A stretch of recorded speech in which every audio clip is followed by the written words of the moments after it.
So, if you study, if you study people who are at the pinnacle of anything, you recognize that to get there, motivation was maybe 1% of the formula. Maybe. 1%. And I'll prove it to you. If you want to become a world-class bodybuilder, say an IFBB pro, what that takes is you have to train twice a day, 6 days a week. You have to have 8 meals a day. Your calorie intake is regimented. Your meals are pre-planned and pre-cooked.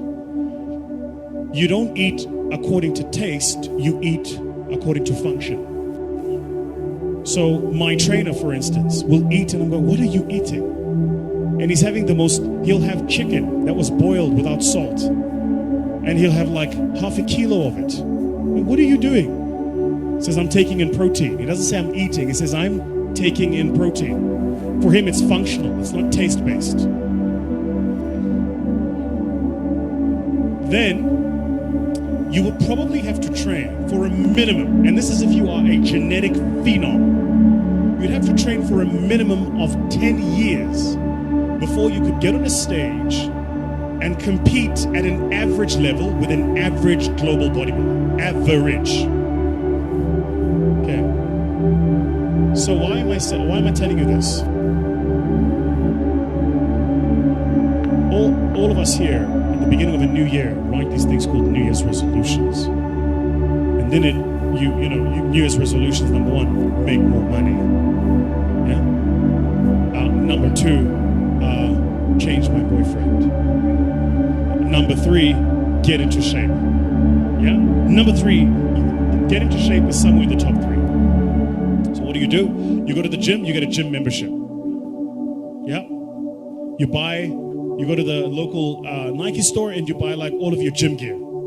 You are motivated. You are inspired. You are going to the damn gym. You go to YouTube, you subscribe to all of the fitness channels. You go to your Instagram, you follow all of the fitness models. You are motivated. You are going to the damn gym. You're going to get in shape. That's what you're going to do. The people you're following on YouTube have been working on for a minimum of 5 years to look like that.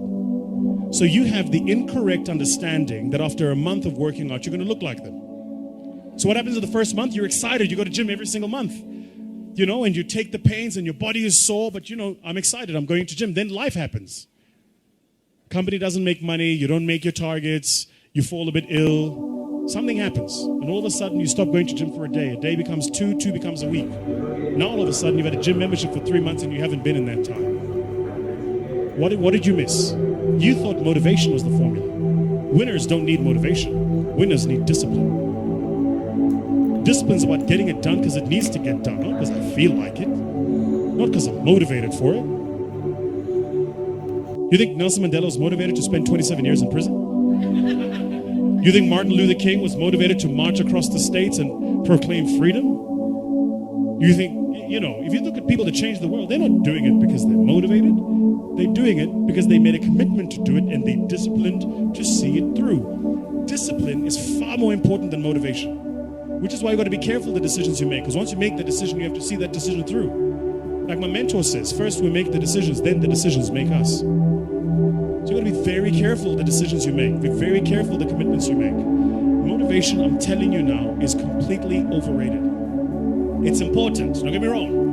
We meet according to motivation, we feel good, rah-rah, but that'll fade. You need a stronger will and a deeper commitment to see things through.